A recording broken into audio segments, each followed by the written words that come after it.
This video is brought to you by China Media Strategies, the experts in China-focused media training and public relations. Using translators. Any Western business, any Western spokespeople who are going to be doing media relations in China with the local Chinese media absolutely must have the help of a translator. That's because many of the reporters simply don't speak English, or if they do, it's not always at the level where they can get all the words. And often when you're talking about your business, there are industry terms and jargon that the Chinese reporters simply won't be able to grasp. So you definitely will need translation help.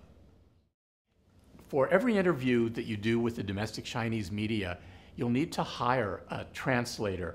And there are two different kinds of translators. One is for simultaneous interpretation.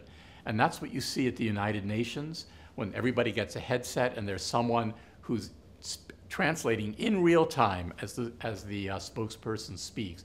Now that's very expensive. That's something mainly the bigger companies will do.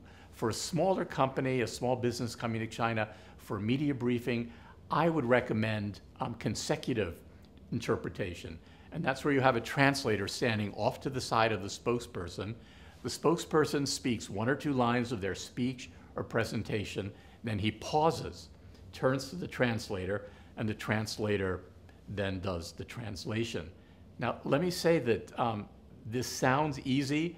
Speak, wait for the translator, speak. It is not easy at all. First of all, you lose track of time while you're speaking. And this is something we go over quite a bit in the media training. You will not realize that the translator is trying to signal you to stop so they can catch up and translate. So you really have to get into a different mindset and realize that you have to pause for the translator and you have to somehow keep your thoughts in mind so it flows continuously despite that awkward gap while you're waiting for the translator. There's many things we say in English where there's not a smooth word-for-word translation in China. So again, any generalizations are risky, but I find that usually the Chinese answer, the interpretation in Chinese, is going to go a bit longer than the English because they'll have to put in enough context so that it's totally clear. There's an interesting symbiosis between interpreter and the speaker, and that they alert each other when the other's finished and when the next should begin. And they do this through subtle signals.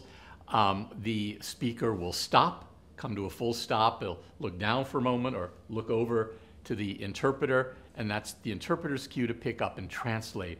The translator's done, and he'll do a little nod to the speaker. There's different ways to do this, different kinds of signals, and if they're really smooth and really good and both know their material, they won't need any signals. They'll just sort of work like a fine duet. I have some important tips for anybody who's going to speak with an interpreter, and the main one is to speak very slowly, not to the point where it is too slow, but you want to make sure that the interpreter gets every word that you say. You also want to be very conscious of time. You want to be saying to yourself as you're speaking, am I speaking slowly enough and giving the interpreter enough time to tell to give their interpretation, and is it time for me to stop? Now that, again, that's also easier said than done.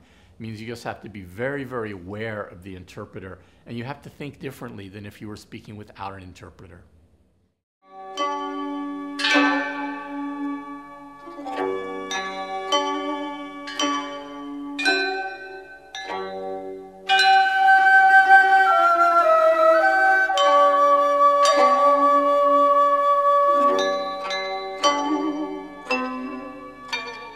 We hope you found our video useful and interesting.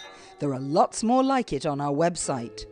If you have questions about our services or want to schedule a media training, please contact us on 602-281-4458 or email info@chinamediastrategies.com.